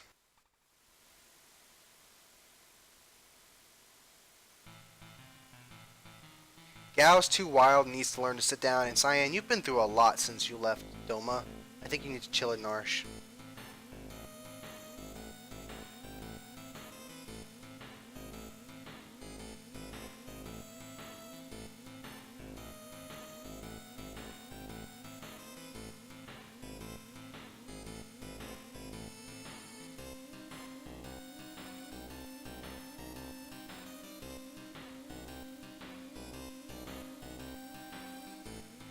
And he wants to fucking help you, duh. Sozo? Never heard of it. Okay, almost time for Esper level explanations. Equipped Espers may be used once per battle by pressing up at the magic menu.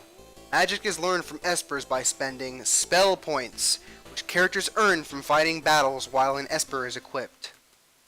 Characters will also gain Esper points, or EP, whenever they earn both spell points and experience from a battle. So in other words, that's quite a number of battles. You can't. So in other words, that's.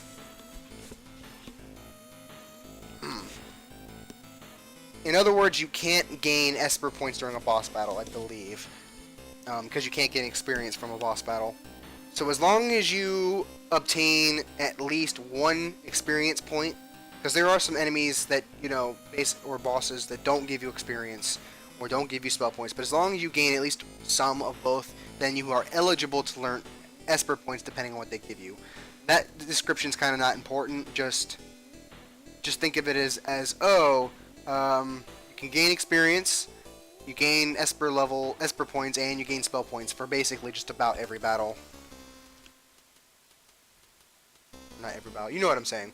Esper points is basically experience for Esper levels, which are used to grant permanent stat boosts from Espers. Esper levels are not applied automatically after gaining them, but are rather banked, just like spell points are.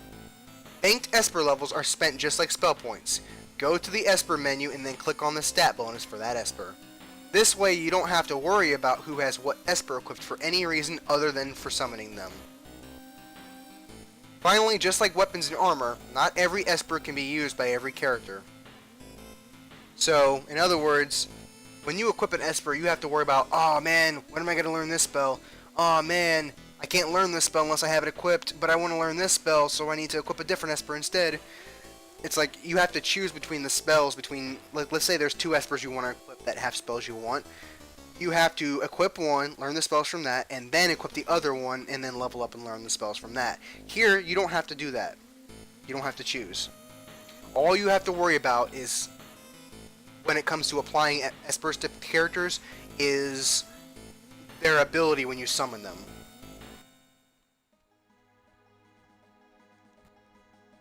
Otherwise, it has absolutely no bearing. Now, what we're going to do is give them Espers. See, we have Rama, Kirin, Siren, and Stray. Right now, okay, Locke can only equip Rama and Kirin of the ones that I have. He can also later equip Ifrit and Phoenix, I believe, are his 4. Out of these 4, Edgar can only equip Siren. Out of these 4, Celeste can only equip Rama and Siren. And of these 4, Sabin can only equip Stray. So what we're going to do is, since it doesn't matter which one that, you get what I'm saying? I'm going to equip Kirin because I like the regen ability.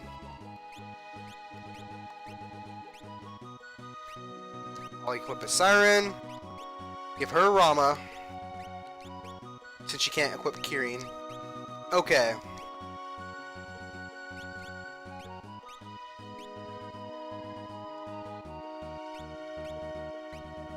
Now what I'm going to do real quick is heal myself up a bit. And before I demonstrate for you exactly what you can do in the Espers, I'm going to get some spell points and some Esper, or at least one Esper level, okay? That way I can actually use it instead of just telling you what you do when you get those things. I'll let you actually see those in action. And I only need a couple battles because you actually get... spell points are actually really easy to obtain. Esper levels not so much so, but at this point in the game they're actually pretty easy to get.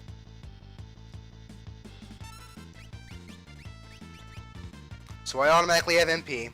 Bam, there's Kirin right there.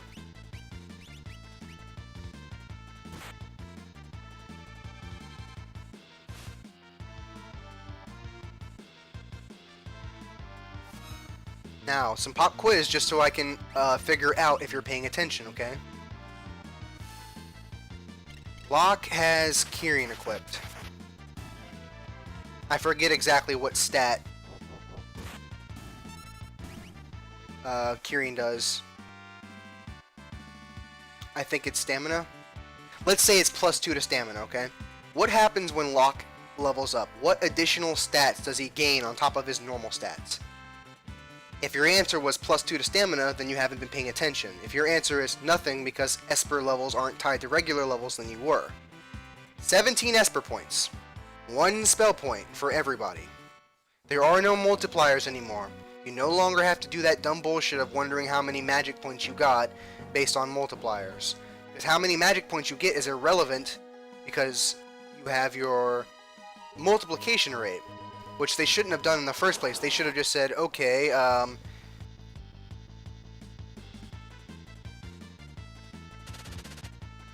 for example, if your times rate was 20,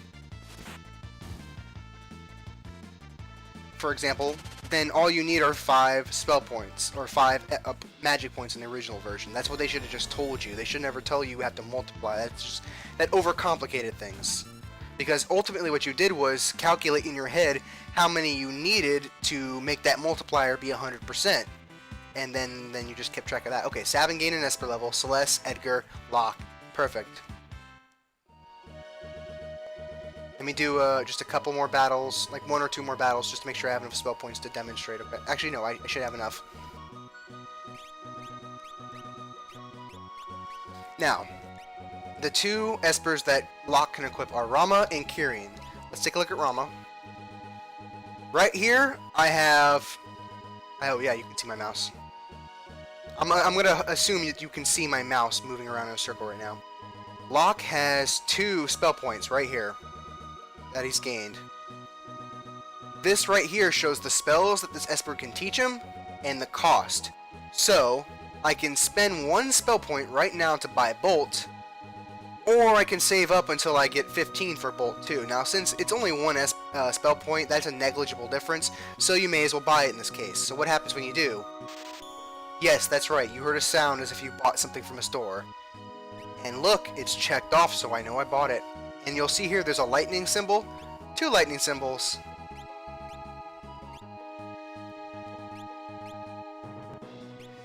Okay. Now, I also can buy Cure from Curing. So I'm going to do that real quick. I really wish I hadn't bought Bolt. Oh well. It's fine. I'm not going to use it. I don't use Locke's offensive skills. Because he already knows how to attack, so why give him magic for that? I just give him white magic. You can give him spells, though. If you want to make him a black mage or a white mage, that's your thing. That's perfectly fine. So you'll notice I have Curing equipped, yet I can still buy spells from Rama. Easy peasy. You can buy spells from any Esper, as long as you are able to equip it. So I can't buy these even if I had enough spell points to do so. You can even, like you'll notice, I have Curing and Celeste has Rama equipped right now, but I can still buy spells from that. Nothing I can buy, nothing I want.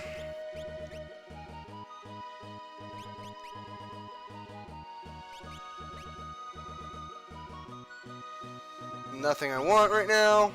See, you can save your spell points instead of just automatically gaining, because you know what happens when you equip an Esper. You are forced and guaranteed to get the highest times rate spell first, then the next highest, then next. So it's too predictable. But I don't have to get the spells the game wants me to get. I can get spells that I'm not supposed to get until 3 hours from now in 30 minutes because I saved my spell points. Like this spell right here, Warp, which is incredibly useful. I didn't get that till damn near the World of Ruin, when I should have gotten that as early as possible. Okay, now the next part. This is the best part about it. Esper levels. Okay? It says 1 unspent Esper level. Now if you go back here, you can see EL1. That number never goes down. It always goes up to tell you how many maximum Esper level points you've ever gained. This right here tells you how many you have currently, your unspent ones. So, my choices are to either cash it in right now to get +2 to Vigor, cash it in right now to get a +30 max MP and +1 to Stamina, or I can save it, which I'm going to, for when I get Ifrit in the Imperial Magitech Research Facility to gain a +2 to Speed. So, whatever you want to do is completely up to you.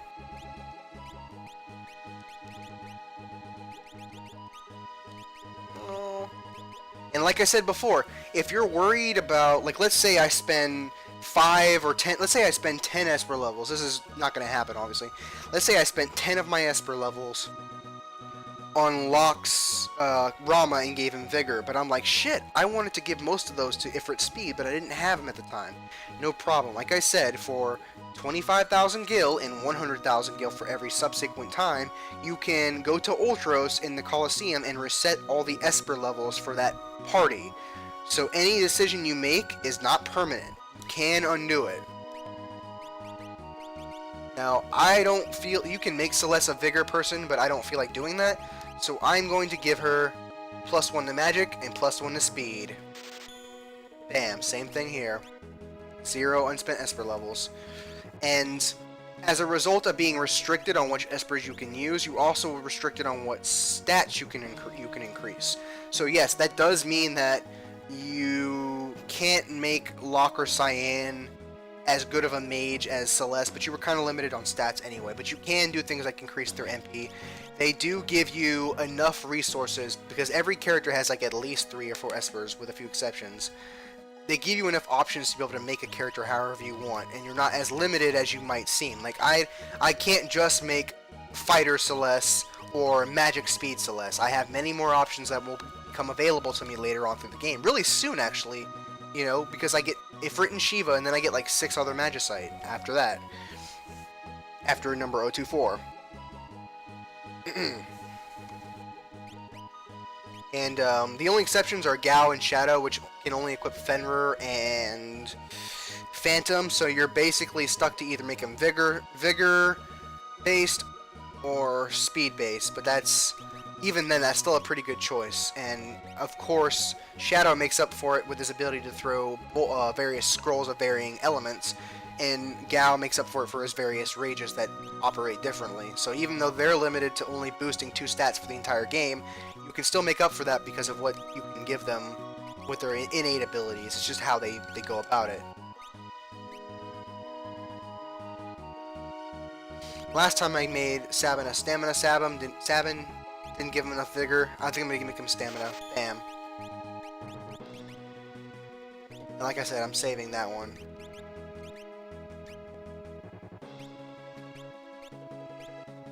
And there you go. Let me tent and save real quick.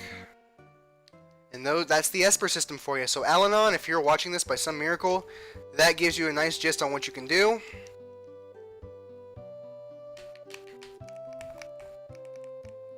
Because in the version that you played, you were still ultimately required to gain a bunch of spells that you didn't give a shit about and were never going to use. Because you had to learn the spells in a set order based on the multiplier. Not anymore. Now you can only get the spells that you want.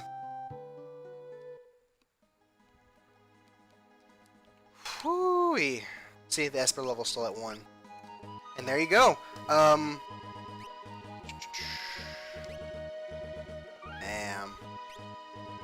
And if you have no idea what kind of build you want to make, because remember, like I said before, there's no wrong way. You're never going to fuck up your characters by giving them too much of something. Every single stat can be used. You know, you can fuck over Celeste's magic and speed and all that stuff, and her stamina, and give her nothing but vigor, and she'll still be useful. Now, if you're the kind of person who doesn't know what they want to make and needs some direction, needs someone to tell them what's good to make, you can look up. They have guides on how you build. Like they say, put 20 levels in the Palador and 5 in the Golem if you want to make Dragoon Edgar, for example. Alright, taking a break here. I already saved. Brave New World, ladies and gentlemen. Please play it. It is the shit. I'm going to go take a break, have a smoke, and then we'll play some DQ5. And as always, I'll catch you guys on the flip side. Peace out.